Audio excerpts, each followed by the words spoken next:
Ghislain, vous aimez le foot? Un petit peu, oui. Le théâtre? Un peu moins. Bon, alors écoutez, sachez qu'une association inédite vient de voir le jour entre Mario Moridi, c'est un Bisontin, et Alain Besset, un Stéphanois. Ils viennent de créer une pièce pour l'Opéra-Théâtre de Besançon, une pièce ayant pour héros le joueur de foot italien Roberto Baggio. C'est un footballeur italien de légende. Regardez le reportage de Catherine Schulbaum.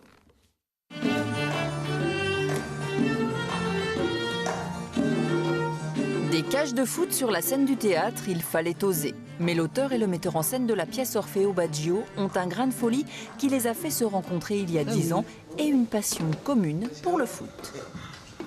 Comme si on ne s'arrachait pas. Le théâtre et le football ont quelque chose en commun, c'est l'unité de temps, l'unité de lieu et l'unité d'action. Et finalement, c'est un lien qu'on peut faire lorsqu'on est fils de l'immigration italienne, qu'on a été nourri à la culture de Léonard de Vinci, de Raphaël, mais aussi des grands footballeurs de l'histoire du football. Nom, prénom, date et lieu de naissance. Baggio Roberto. Né a Caldogno, Vicenza, Italia, Mondo. Si vous voulez l'heure exacte, il était 12h45.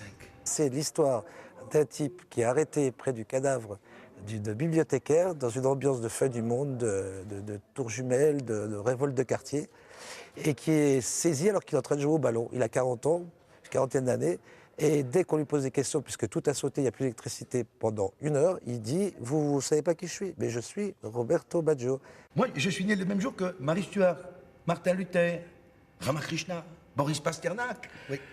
T'es fortiche pour un footeux, hein, Pasternak.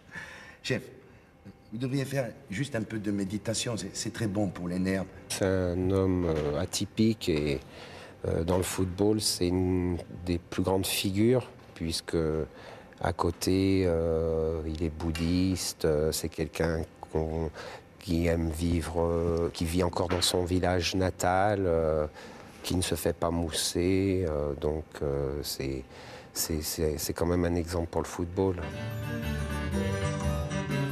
Dans le rôle de Baggio, Philippe Ambrosini est derrière les buts des musiciens, des vrais, qui donnent une dimension encore plus émouvante à cet événement théâtral.